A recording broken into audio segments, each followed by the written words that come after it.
At ayun na nga mga guys, nakuha ko na ang aking parcel na in-order ko sa Shopee para sa ating R3. So, bumili ako ng tangpad sa Reason Motor. Ayun, binuksan ko para i-check kung legit yung nakuha ko. Baka kasi ang nakalagay dyan papel lang. At yun nga, legit nga yung kanyang pinadala tangpad para sa RT. At yun, may cleaning kit pa. Okay, ang ganda. Alright, na-excite na kong ilagay sa RT ko nito na time. At yun, may sticker pa. At ito naman ay ang padak stand spool para sa R3.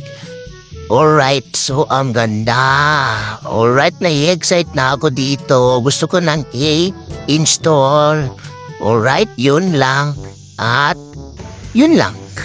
Dikit mo natin yung sticker katabi yung kay Yoshimoto na sticker na kinuha natin last time. Alright guys, at yun pa, nakauwi na nga din ako. Sobrang basang-basa ni Blue dito kasi umulan.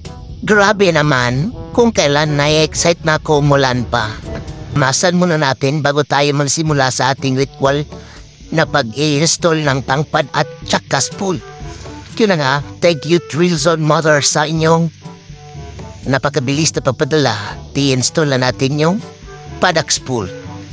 Alright, ikot-ikot lang tayo nito guys. Alright.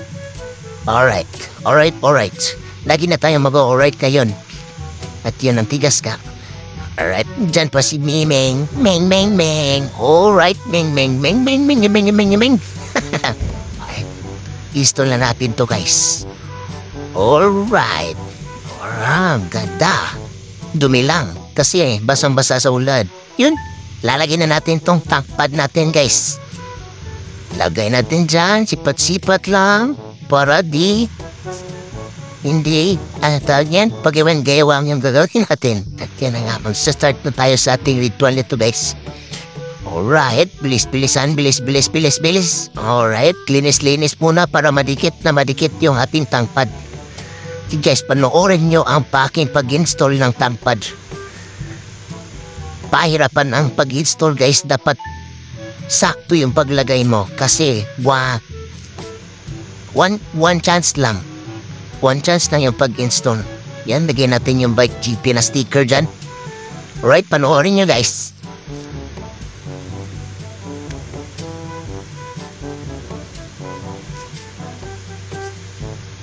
So, thank you nga pala no sa Reason Moto at saka kay Shopee na pinabilis yung pagpadala ng ating tangpad at padak stand spool. Ang bilis.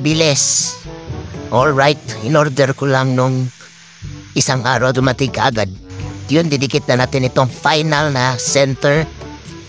Alright, ang ganda tingnan. Alright, kinis-kinis muna. Yun, final na. Oops, ang bilis. Ang ganda. Alright, final touch. Ayun. Ang ganda. Lagay natin yung Bike GP na sticker dyan. Alright. Let's go. Ang ganda.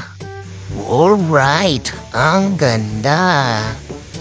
So ayan guys, yan na yung finished product ng tangpad ni Reason Moto. Ang ganda niya tingnan. Alright, thanks to Reason Moto. Ito yung spools, medyo madumi yung aking swing arm kasi maulan niya. Yun lang, bye-bye.